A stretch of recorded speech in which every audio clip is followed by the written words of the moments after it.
Allez, bonjour, j'espère que vous allez bien. Troisième vidéo que je tourne d'affilée. Je suis ravie de vous retrouver dans un premier temps. Alors, aujourd'hui, j'ai envie de vous parler de la mort. De la mort, du processus de mort. Mais pas de la mort en tant que telle, on va pas parler funérailles et compagnie, bien qu'on pourrait en parler, mais c'est pas le sujet. Là, j'ai envie de parler du processus alchimique de mort. Justement, si vous avez regardé la vidéo que j'ai postée juste avant sur les personnes gentilles et le processus voilà, qui se casse la figure, ça c'est la suite de la vidéo. Donc si vous ne l'avez pas regardée, je vous invite à regarder la vidéo précédente, elle dure 21 minutes, et à reprendre celle-ci juste après. Donc en fait, quand il y a le conditionnement, on revient toujours au personnage, à l'identification, à l'ego, à qui on croit être au-delà de ce que nous sommes. Ça va devenir un slogan de dire ça à chaque fois, mais c'est ce qui est. Donc voilà. Et ben, il y a un moment donné, il faut accepter et demander, l'invitation elle est là, de laisser mourir ce qui doit mourir. Et ça, la mort fait partie de la peur la plus profonde chez l'être humain. C'est important ce que je dis, chez l'être humain. L'animal n'a pas peur de mourir. Hein. Et pour avoir eu des animaux en fin de vie et tout ça, ils savaient avant moi qu'ils allaient mourir. Ils me le disaient et ils étaient déjà dans l'acceptation du processus de mort. Alors que moi, je suis là, non, c'est pas moi, tu veux pas mourir maintenant. Et en fait, avec le recul, c'est beau parce que quand on voit un animal qui est dans l'acceptation et dans la non-résistance de ce qui est à l'instant T et qui se laisse mourir parce qu'il sait que c'est son heure. Mais quand ça s'est vu, mais c'est un enseignement qui est juste magnifique.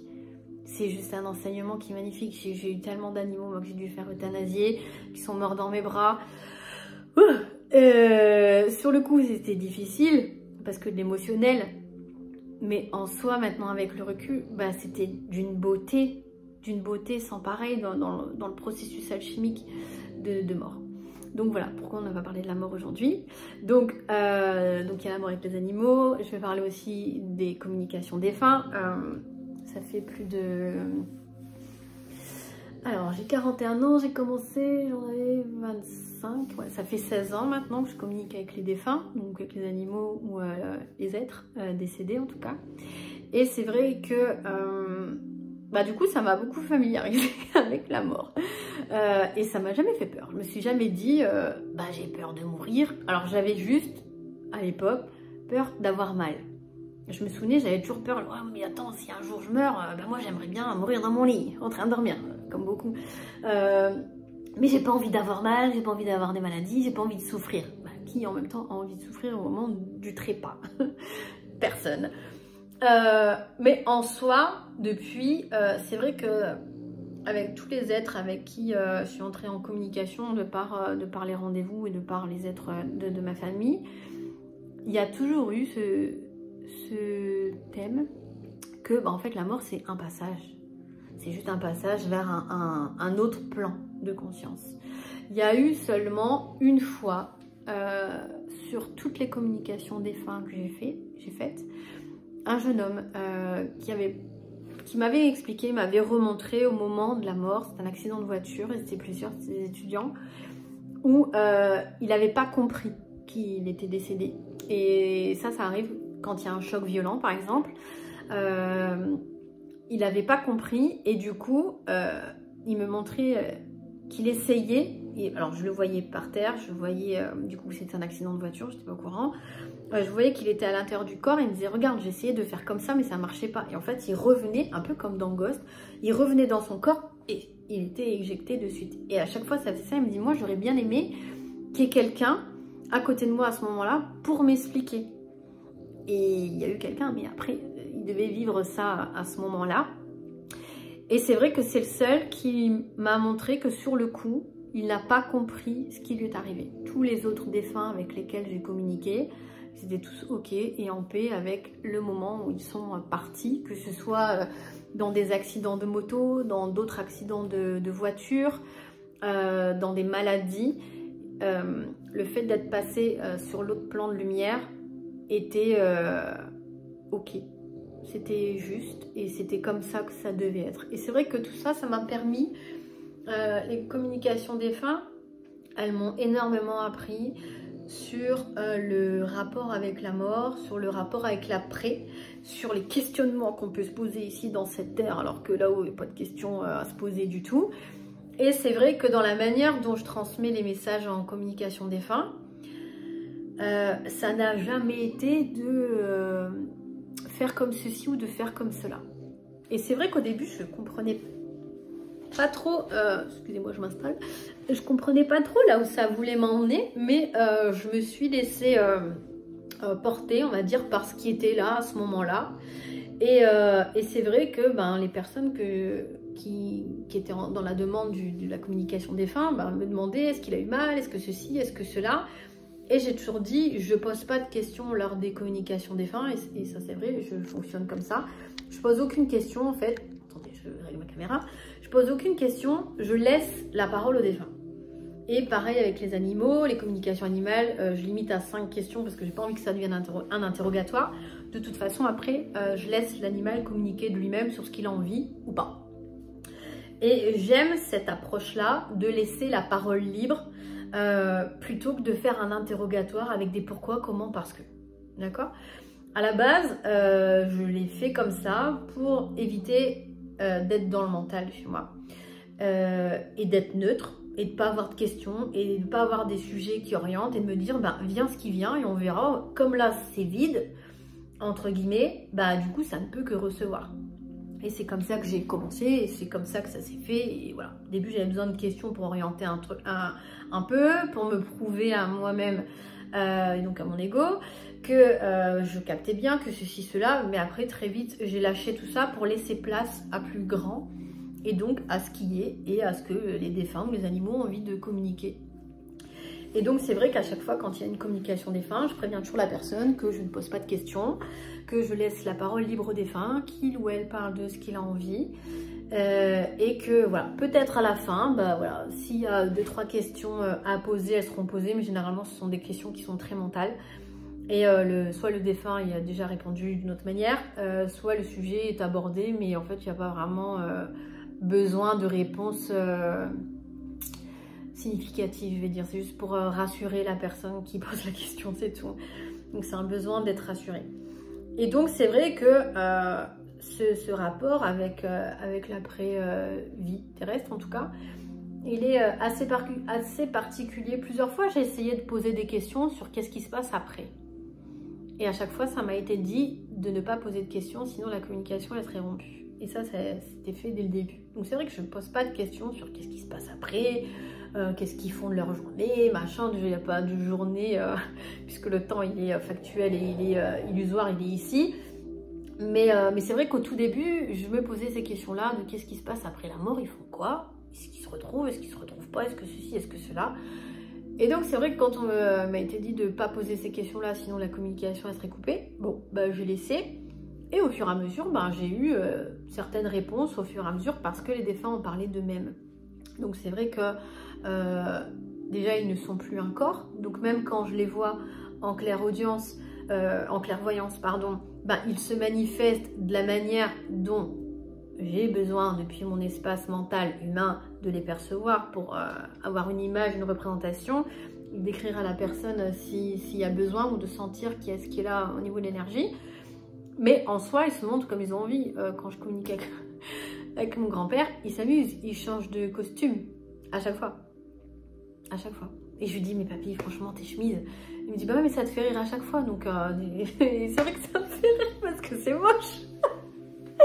Parce que c'est moche, il vient avec des espèces de chemises hawaïennes. Là. Je lui dis, mais t'as jamais mis ça? Alors, ok, c'est vrai qu'il avait un style vestimentaire bien à lui où il aimait bien un peu.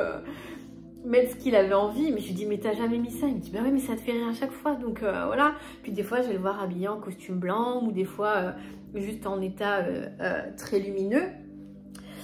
Et donc bon, le sujet c'est quand même la mort, donc on va parler de ça.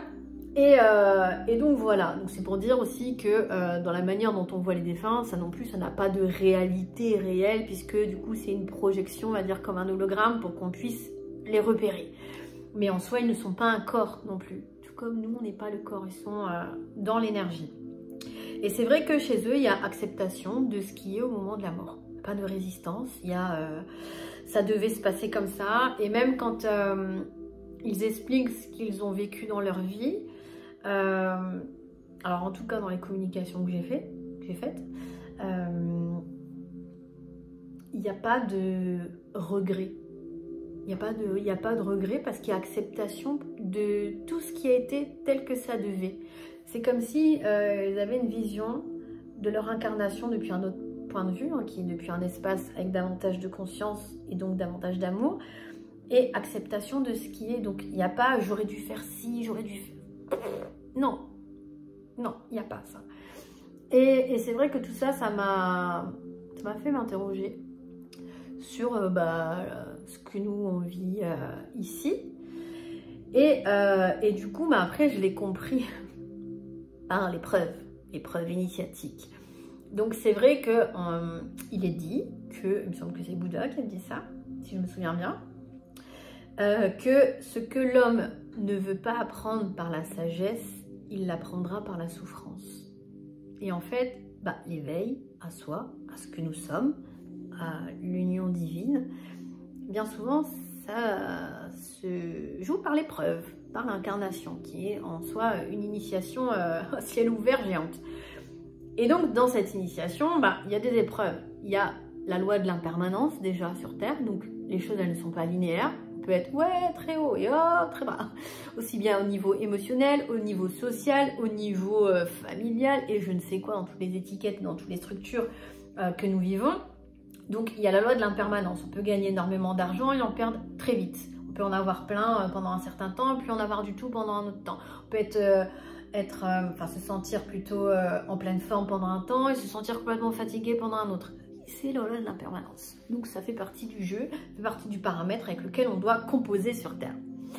Et donc, quand arrive le moment où on se rapproche de l'éveil à ce que nous sommes, il y a ces structures intérieures qui commencent à trembler de l'ego parce qu'elles doivent se casser la figure. Comme j'expliquais avant, le château de cartes doit tomber. Les fondations doivent lâcher parce qu'elles ne sont pas fondées sur quelque chose sur une vision, on va dire, plutôt qu'un quelque chose, sur une vision réelle de ce que nous sommes et de qui on croit être. Et c'est pour ça que au cours de nos vies, quand il y a des situations qui changent, quand il y a des situations qui ne se passent pas comme l'ego l'aimerait, ça tremblote à l'intérieur.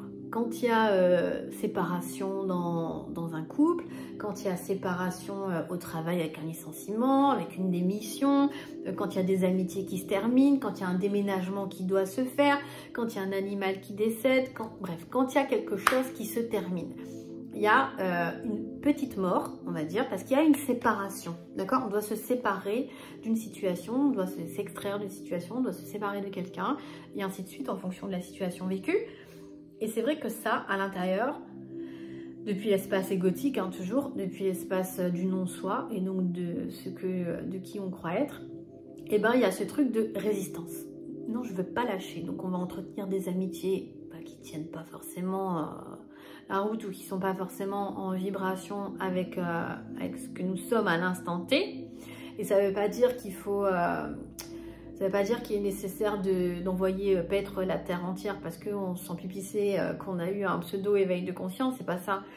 Il y a des moments dans notre vie où on sent que les chemins doivent se séparer pour X raisons.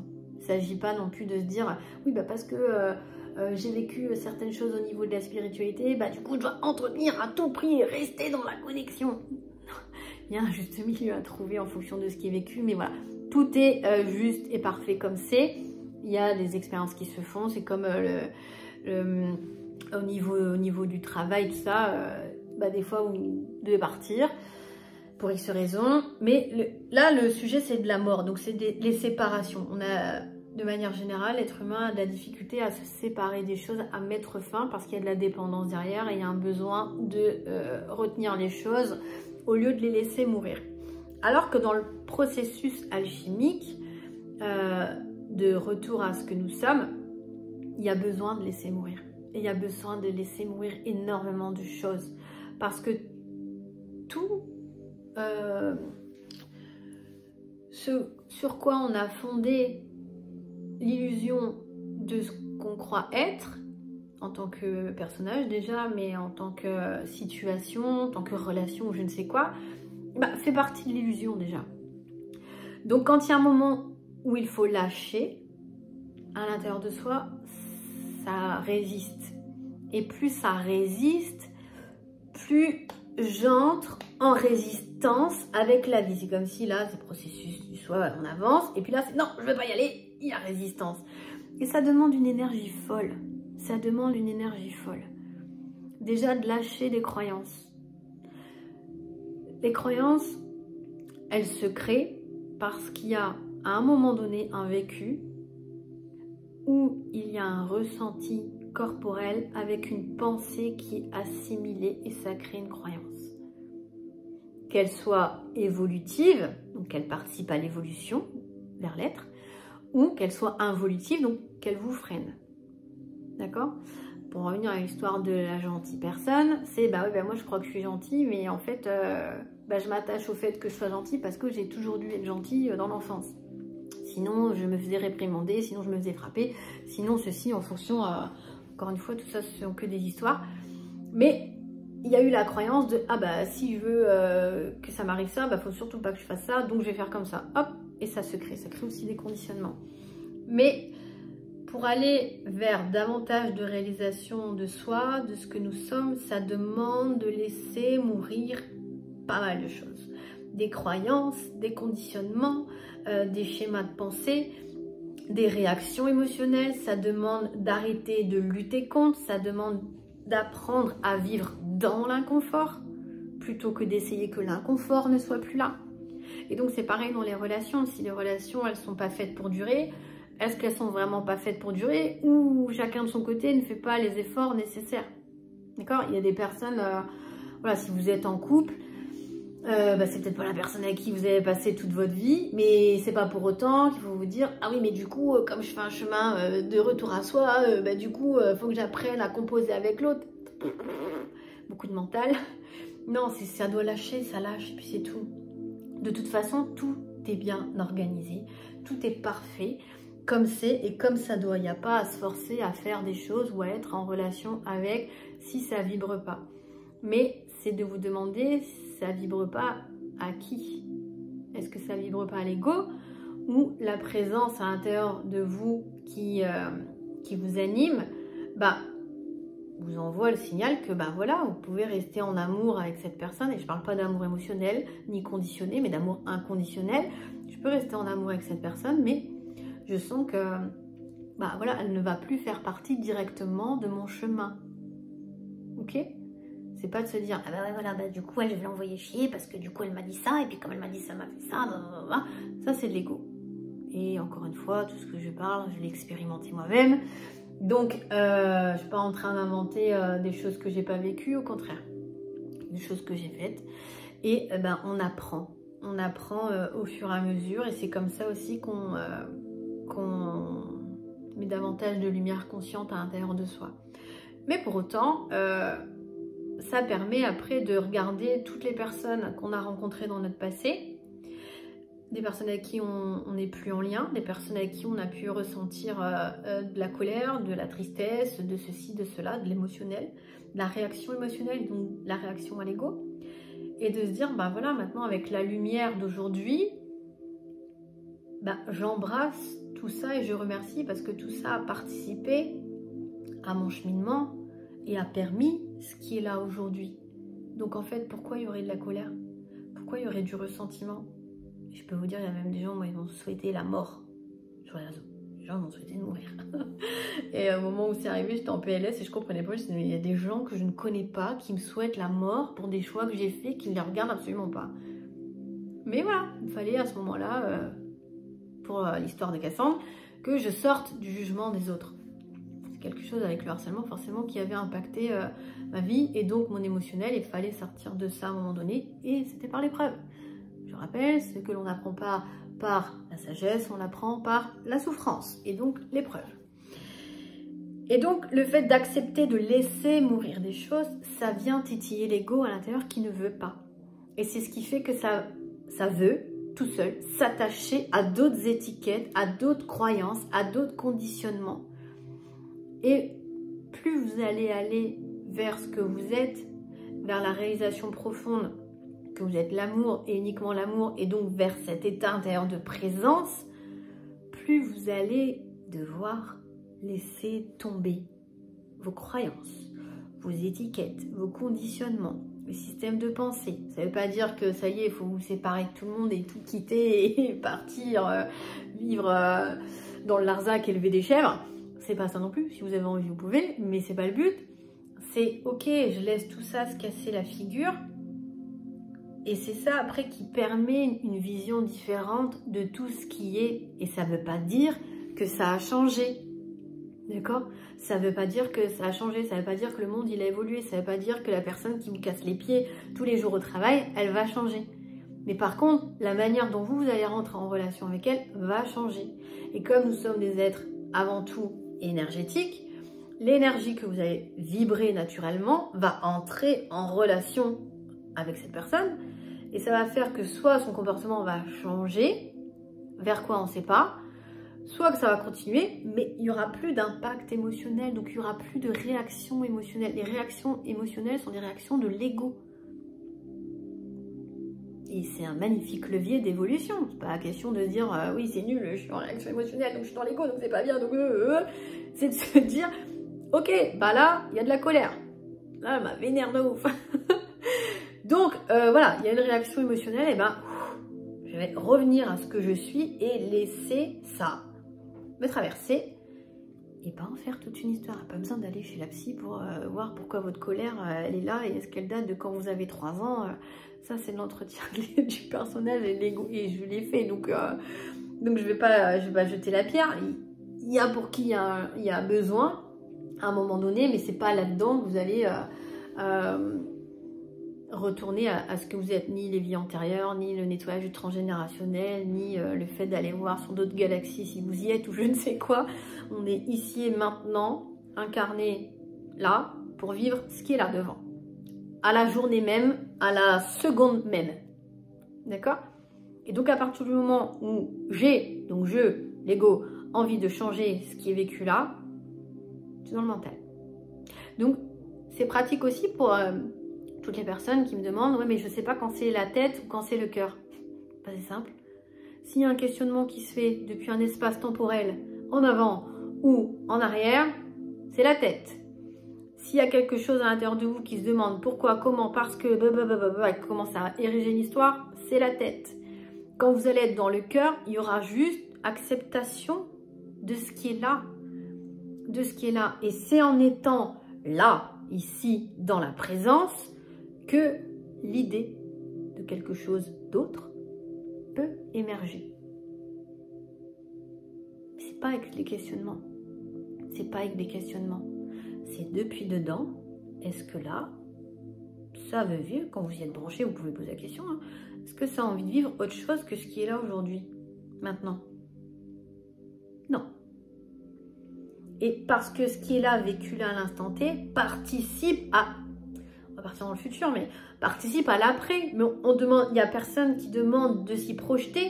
On ne peut pas créer le futur alors qu'on n'est pas là. D'accord? C'est de se dire, ok, je suis là, j'ai confiance. Et il y a aussi, justement, avec la mort, avec le fait de laisser mourir les choses, bah, le fait d'avoir la foi. Et la foi, c'est quoi? C'est quand même de croire en quelque chose qu'on ne voit pas et qu'on ne touche pas. Donc, c'est une croyance aussi, la foi.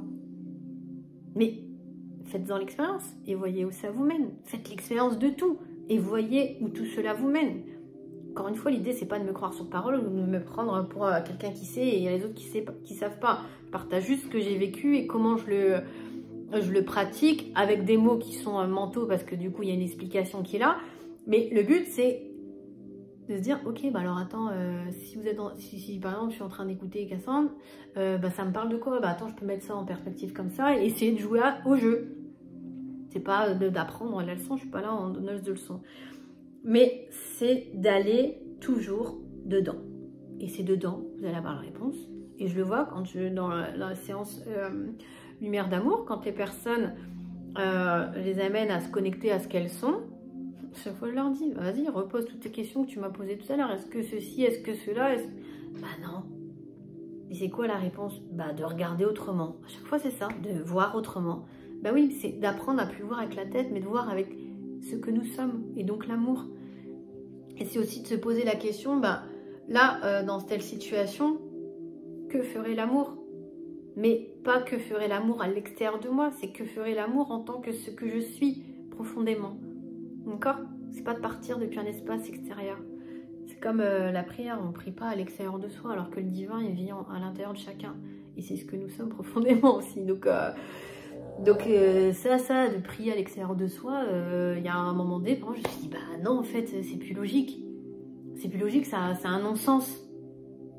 Et en plus, il est dit toujours que le divin n'est jamais très loin de sa créature. Il y a une fois, je sais plus si c'est dans un texte religieux que je l'avais lu, ou dans une conférence, mais il était dit que Dieu est plus proche de nous que notre propre veine jugulaire.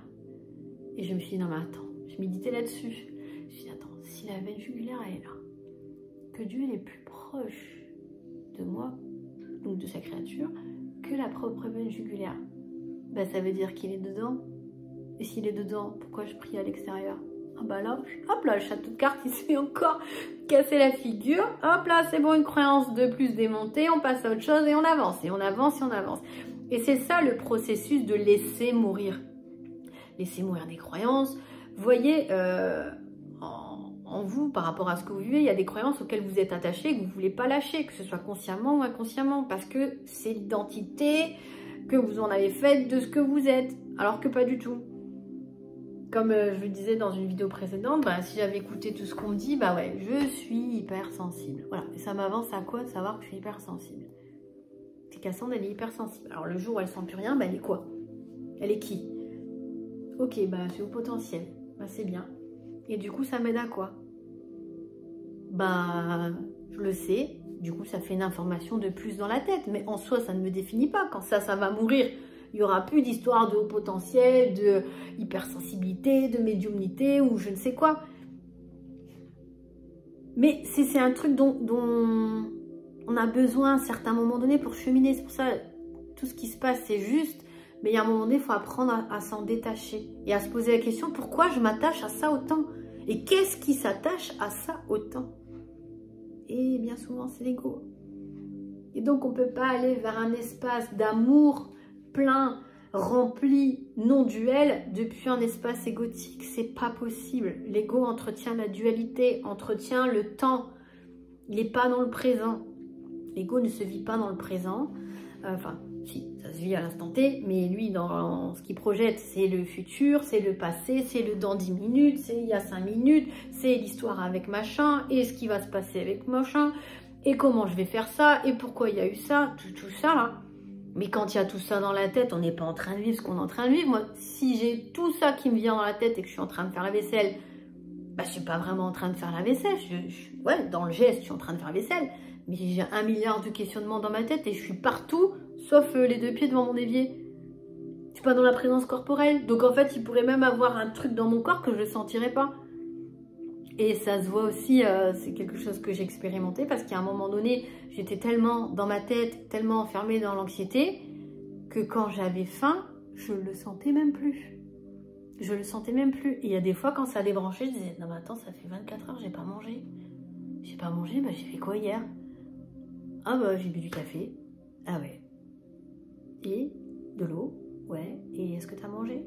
Bah machine arrière? Bah non. Et je disais, non mais j'ai même pas mangé. Et je ne m'en rendais même pas compte. Parce que j'étais pas présente. J'étais dans le futur, moi, à me stresser de ce qui allait m'arriver, comment j'allais faire ceci et cela.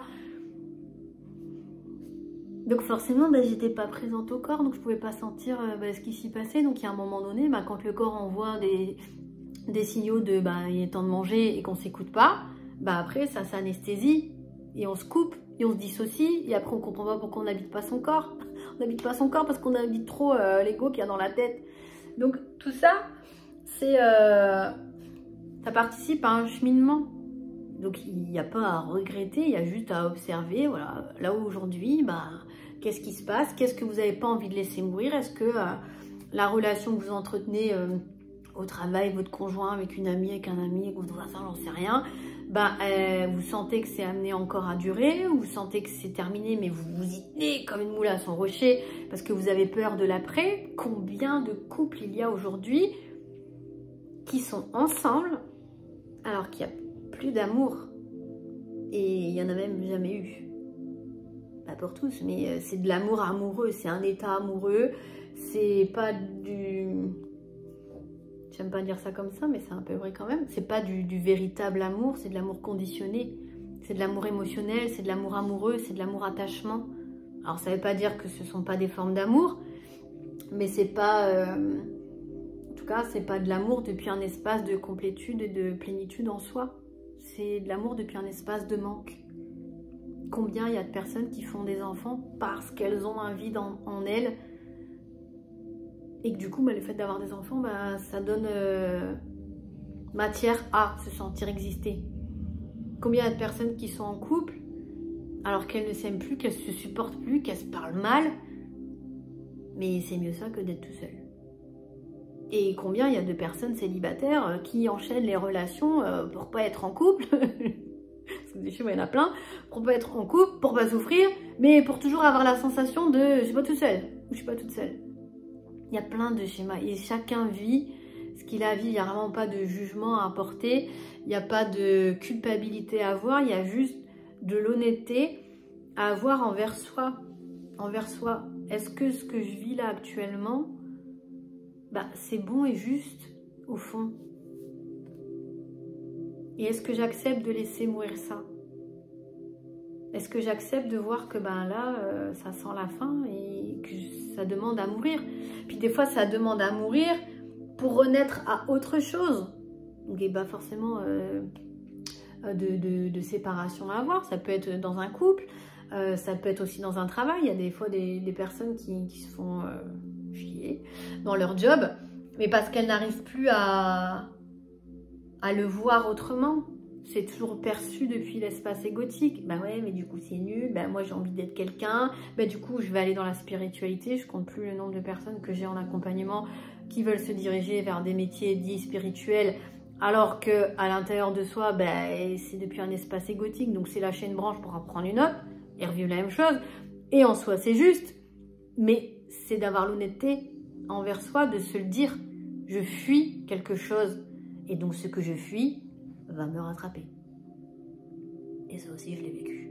Donc, ça m'a permis de voir clair sur pas mal de choses. Mais en fait, c'est un peu...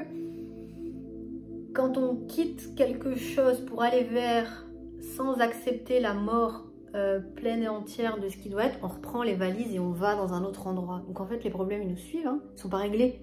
Ce qui devait être vécu, ce qui devait être conscientisé ne l'a pas été, donc il sera vécu dans un autre décor. Alors que si on reste dans le même job par exemple et qu'on se dit bon ok, le travail ne me plaît plus, j'ai l'impression que j'ai fait le tour, et toute l'histoire qui se raconte dans la tête, hein, depuis l'espace de l'ego bien sûr, c'est de se dire bah, comment je peux apporter quelque chose de nouveau plutôt que de vouloir changer. Comment je peux apporter quelque chose de nouveau? Ah ouais, mais je supporte plus mon patron. Ah bah parce que tu crois que le patron que tu vas avoir après, tu vas le supporter. Si c'est pas aligné et nettoyé, on va dire, avec lui, mais pas dans le sens qu'il faut faire quelque chose, mais dans le sens de bah j'arrive à être à l'aise avec une personne qui est dite dérangeante parce que ça m'atteint émotionnellement et là ça ne m'atteint plus, bah je vais aller revivre l'expérience autre part. Ça paraît logique, mais en soi, quand on le fait, on n'y réfléchit pas. Alors que un travail qui peut paraître, en apparence, on est encore une fois dans le monde des illusions, qui peut paraître monotone, bah plutôt que de dire « Ah mais je m'ennuie, bah ouais mais il n'y a rien à faire, bah du coup je me sens inutile, j'ai besoin de reconnaissance et j'ai fait plein de trucs et mon chef il m'a même pas dit merci, il m'a même pas regardé, il me demande toujours plus... » Les histoires qui se racontent, bah... Pourquoi ce ne serait pas une occasion de faire un exercice pratique sur la durée et de s'entraîner à voir du beau là-dedans? Parce que tant qu'on y voit du moche, on est encore dans la dualité qui est entretenue, on est encore dans la séparation. Ça, c'est pas bon, c'est pas ça que j'ai envie de vivre, et je mérite mieux, et je dois vivre mieux, et du coup, l'histoire de la tête encore, hein, le mental.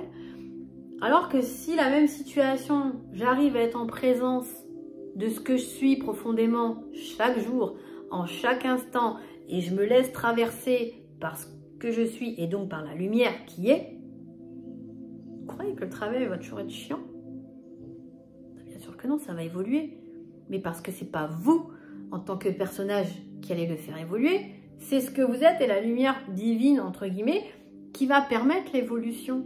Parce que vous aurez compris et assimilé le fait d'être en présence n'importe où. N'importe où. C'est comme, du coup, je suis spirituelle ou je supporte plus, j'ai vécu un pseudo-éveil et du coup, maintenant, je peux plus vivre en ville. Je peux plus vivre en ville, je peux plus vivre dans la matière, je peux plus vivre dans la matrice, donc je vais enlever tous mes comptes à la banque, je vais me sortir du travail, je veux plus de contrat d'assurance, je veux plus de mutuelle, je veux être indépendante et aller vivre avec des chefs dans le Larzac. Est-ce que ça, je pose ça là, hein, est-ce que ça, foncièrement, c'est ce qui est attendu, entre guillemets? Parce qu'il n'y a personne qui attend quelque chose, mais est-ce que c'est ce qui est attendu de la réalisation du soi, de l'illumination, et donc de la réalisation que nous sommes la source? Est-ce que la lumière, elle est faite pour rester là toute seule avec soi et se dire je vais faire des pulls en laine et je vais faire du fromage et je vais rester dans l'arzac et puis je vais éviter tout le monde parce que moi je suis comme ça et on en revient à la personne gentille, hein. Je vous invite à regarder la vidéo sur les personnes qui se disent gentilles et ça vaut pour toutes les étiquettes qu'on se met. Mais tant qu'il y a moi et les autres, il y a toujours séparation, donc il n'y a pas d'éveil. C'est pas possible. Il ne peut pas avoir réalisation de soi puisque le soi est unité avec tout le monde. Et il y a un exemple que je donne souvent, c'est de prendre les personnes qui vous agacent le plus ou les personnages publics qui ont fait les pires horreurs. Je donne souvent l'image d'Hitler en disant le jour où chacun arrive à avoir, à ressentir de l'amour pour cet être qui a été sur Terre, tout comme autant de voir toute la lumière et la beauté qu'il y a dans un cimetière une nuit en hiver, là on pourra reparler de spiritualité. En attendant, ça ne veut pas dire que c'est cautionner ce qu'il a fait, c'est pas le sujet, mais c'est d'assimiler et du coup de le ressentir. Qui c'est qui l'a créé, ce personnage? Comme tous les autres êtres humains qui sont sur Terre, qui sont des personnages. Mais qui l'a créé? C'est bien la source. Est-ce que la source va dire « Ah, toi je t'aime et toi je t'aime pas » Bien sûr que non. Tout comme ceux qui font la guerre. Ceux qui font la guerre et qui défoncent des immeubles complets et qui, voilà, on va passer sur tout ce qui se passe. Vous avez l'image avec tout ce qui se passe en ce moment. Mais est-ce que Dieu, la source, va se dire « Ah, toi t'as fait la guerre, je t'aime pas. Tu rentres en enfer. » Il n'existe pas ce truc de bien ou mal et de Dieu vengeur. Ça, c'est ce qu'on en a fait pour terroriser, entre guillemets, les êtres humains et qui fuient le droit. Mais en soi, quand on arrive à voir que là-dedans, c'est l'œuvre du divin pour permettre à quelque chose de bien plus grand, là, on commence à mettre de la conscience sur ce qui est et du coup, à ne plus voir ce qui est en tant que tel.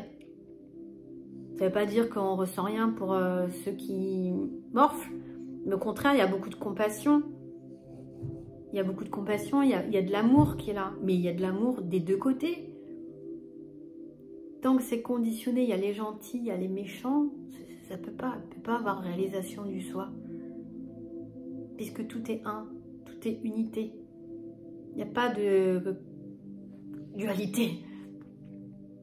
Et tant que ça vient nous chercher intérieurement, c'est continuer à méditer là-dessus et de voir au fur et à mesure ce que ça fait. Puis à un moment donné, ça va lâcher parce que ça va être réalisé que, oui, en fait, c'était absurde de se dire, il y a ça, il y a les gentils, il y a les méchants, il y a l'ombre, il y a la lumière. Qui a créé tout ça? C'est la source. Et tout ça, ça participe à une œuvre qui est bien plus grande et qui est l'éveil collectif. L'éveil à la conscience de ce que nous sommes, mais dedans, pas à l'extérieur. Et c'est pour ça que ça demande de laisser mourir nos croyances, les conditionnements, tout ce qui est l'identification à l'ego, au mental. Et après, ça ne veut pas dire qu'il faut plus, le mental, il va plus exister, mais il sera au service du soi. On sera plus à l'échelle humaine, hein, mondiale, sur des conditionnements à pilotage automatique. Posez-vous la question, si tout le monde était réalisé, enfin si tout le monde, tous les êtres humains sur cette terre à l'instant T, bébés comme adultes, étaient réalisés en tant que soi divin, en ayant retourné, en ayant fait le chemin du dedans. En fait, on cherche toujours à faire un chemin extérieur à nous, hein, mais ici, dedans. C'est comme on va chercher le nez au milieu. Avec quoi on respire? Alors, si on n'a pas de miroir, on va pas le voir, mais à un moment donné, on va dire, bah, y a un truc là. Ah oui, bah, c'est peut-être avec ça. Bah, c'est la même chose, en fait, quand on regarde dedans. Mais l'extérieur n'est que le reflet de l'intérieur à l'échelle collective. Donc, en fait, toutes les guerres, toute l'écologie, tous les problèmes, entre guillemets, qu'il y a sur Terre, sont le reflet à l'échelle collective de l'état intérieur par rapport à l'identification de qui on croit être. Et tant que ça n'a pas lâché, la lumière en chacun ne peut pas être manifestée dans chaque corps physique, et donc ça ne peut pas être manifesté à l'extérieur. Si tout le monde avait conscience de ce que nous sommes en tant que tel, l'absolu, l'amour, l'unité, la fraternité, réfléchissez 5 minutes. Est-ce qu'il y aurait des guerres? Est-ce qu'il y aurait des problèmes écologiques? Est-ce qu'il y aurait des gentilles personnes et des méchantes personnes? Est-ce qu'il y aurait l'ombre? Est-ce qu'il y aurait la lumière? Est-ce qu'il y aurait des gens riches? Est-ce qu'il y aurait des gens pauvres? Bah non, il n'y aurait que ce qui est. Et d'ailleurs, ce que nous sommes n'est ni féminin ni masculin. Donc ça, avec tous les problèmes d'identité, justement, qu'il y a à l'heure d'aujourd'hui, des personnes qui se sentent femmes alors qu'elles sont dans un corps d'homme et ainsi de suite, bah, ça en soi, c'est encore de l'attachement à l'identité de l'ego. Le soi est dénué de sexe. Il n'y a pas de féminin ou masculin. Donc, c'est accepter de laisser mourir certaines choses de plus en plus, de laisser l'effondrement intérieur se faire plutôt que de résister pour pas que ça lâche. Et c'est ce qu'on vit dans les épreuves que la vie, hein, quand on dit la vie, pour moi c'est Dieu, c'est la source, c'est ce que nous sommes profondément, puisqu'on manifeste ce dont on a besoin pour évoluer vers toujours plus d'amour et de conscience. Bah, il y a un moment donné, l'épreuve elle est là, on est déjà dedans. Quand on en prend conscience, elle est déjà là. Quand on se dit, bah voilà, oh, j'ai peur de ça. Mais t'as peur de ça, t'es déjà en train de vivre la peur. Bah, t'es dedans. Bah, vis ce que ça fait d'être dedans au lieu de résister. Ah bah, j'arrive pas à dormir, je prends des médicaments. Ok, mais c'est pas pour ça que tu vas apprendre à dormir. Ah bah, j'ai de l'anxiété, je prends des antidépresseurs. Bah ouais, mais ça va pas s'arrêter. Et ça aussi, j'en ai fait l'expérience. À un moment donné, je prenais des anxiolytiques, moi, parce que je dormais pas, tellement je réfléchissais la nuit, tellement là, ça a turbiné. Mais il y a un moment donné, quand il y a eu un pic, parce qu'il y a un moment donné, avant que ça craque, comme je dis toujours, que la puce, la carte mère, elle craque, eh ben, il peut y avoir un pic soit de souffrance, soit de surcharge mentale. Moi, c'est ce qui s'est passé. Enfin, il y a un moment donné, je croyais que ma tête, elle allait exploser. Ça allait durer quand même assez longtemps. Et il y a un moment donné, ça a craqué tout seul. Parce qu'à ce moment-là, qui est différent de tout ce que j'avais vécu avant, mais tous les moments que j'avais vécu avant ont été nécessaires à ce que j'ai vécu à ce moment-là. À ce moment-là, j'en ai eu marre. Et j'ai lâché prise. J'ai dit non mais c'est pas vrai, ça recommence encore, je vais me taper une crise d'angoisse. Vas-y c'est bon. Et j'ai fait ça, j'ai fait allez vas-y c'est bon. Hop, on va se détendre et on va laisser venir.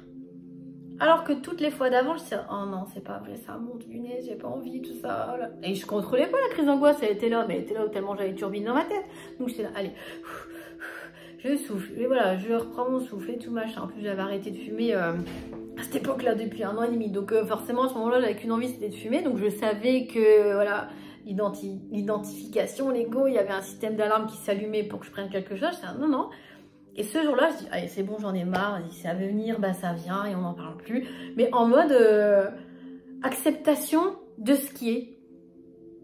Et c'est comme ça que, bah voilà, je sais pas, j'ai vu toute ma vie défiler une fois que c'était fini devant mes yeux internes, on va dire, devant mon écran mental, pendant quelques secondes, comme dans les films, depuis que j'étais petite, à ce moment-là.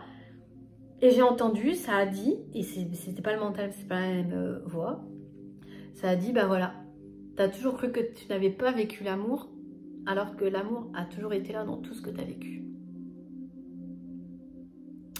Rien que de dire, j'ai des émotions qui me remontent parce que je me rappelle, je me replonge dans ce moment. Et là, je me suis dit, d'accord, elle m'a fait quelques secondes.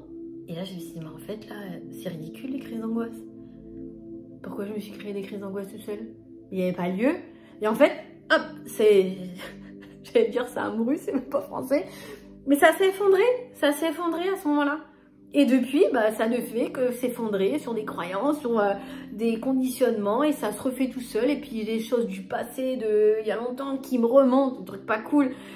Et je me dis, bon, pourquoi ça remonte maintenant? Bon, parce que ça doit, bon, bah voilà, c'est là. Et avant, j'en aurais fait quelque chose, et là, je me dis, bah en fait, il n'y a rien à faire, parce qu'il n'y a pas d'énervement, il n'y a pas de colère.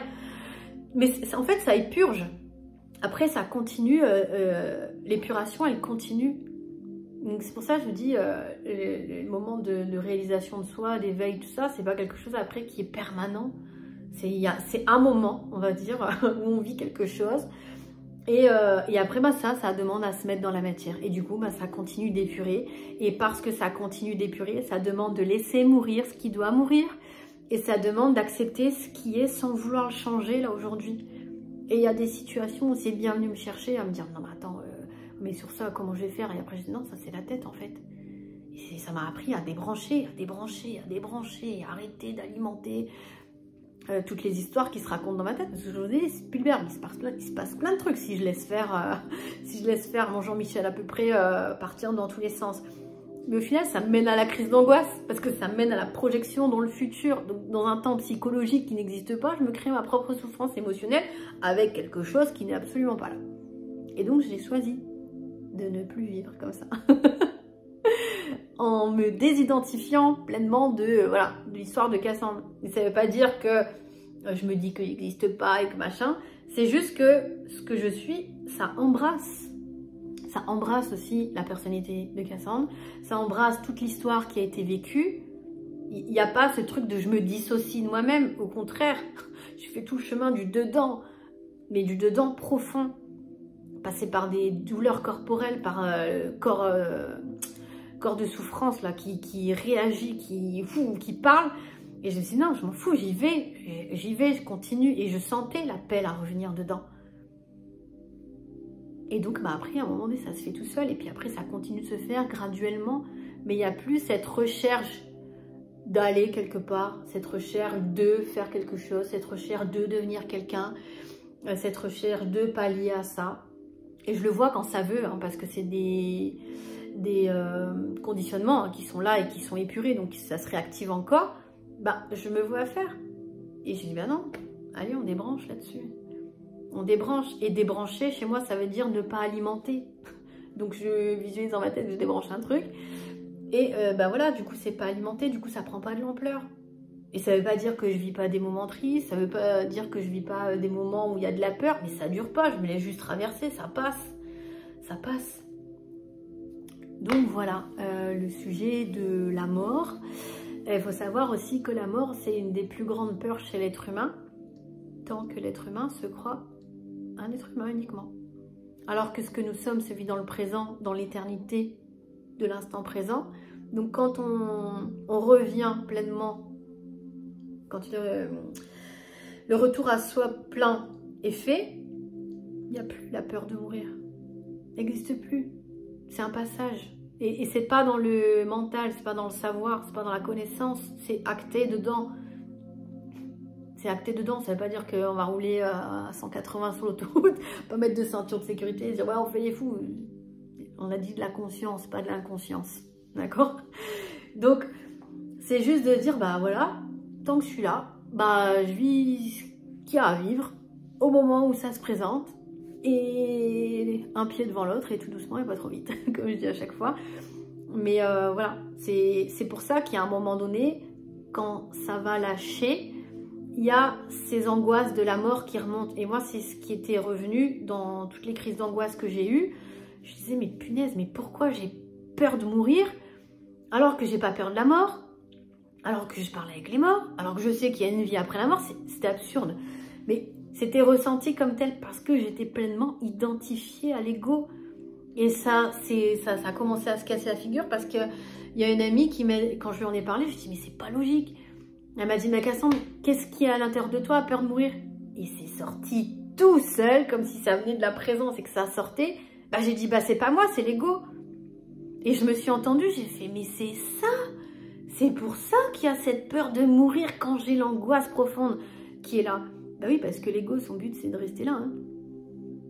Donc forcément, enfin, l'ego, son but, comme si c'était un personnage, mais c'est mental ce que j'explique parce qu'il faut mettre des mots, mais c'est qu'avant que ça craque, il y a bien ce truc de faut que ça lâche. Il y a quelque chose qui doit mourir. Et ce quelque chose, c'est l'ego, l'illusion. En soi, l'ego, il n'existe pas, comme je le disais juste avant. Mais c'est l'illusion de quelque chose qui doit s'arrêter pour aller vers autre chose. On appelle l'alchimisation, la transformation. Donc voilà pourquoi les êtres humains ont cette peur de mourir, qu'il y a les attachements à plein de choses et qu'on n'accepte pas les séparations, qu'on n'accepte pas la mort, qu'on a de la difficulté parce qu'il y a une fin. Mais il n'y a jamais de fin. Il n'y aura jamais de fin, puisque ce que nous sommes est éternel. Il ne peut pas y avoir de fin. Il n'y a que des paliers. Et donc, quand on ne veut pas accepter le palier qui se termine, on résiste à ce qui arrive après. Et ça m'arrivait quand même. Et c'est pour ça que des fois, on se sent comme si on était poussé, là, avancé dans l'énergie. Comme si on n'a pas envie d'aller quelque part, mais que tout est fait pour que ça nous pousse. Ben ouais, le chemin est déjà tracé. Mais pas par ce que là, ça veut. Par ce qui est déjà décidé à l'intérieur de nous. Et quand on se laisse aller, c'est magnifique. Au début, c'est tumultueux, parce que ça nettoie les émotions, le réactionnel, ça. Mais au final, c'est magnifique. C'est magnifique. Donc voilà pour aujourd'hui. Je vous souhaite une belle journée ou une belle soirée, et je vous dis à bientôt.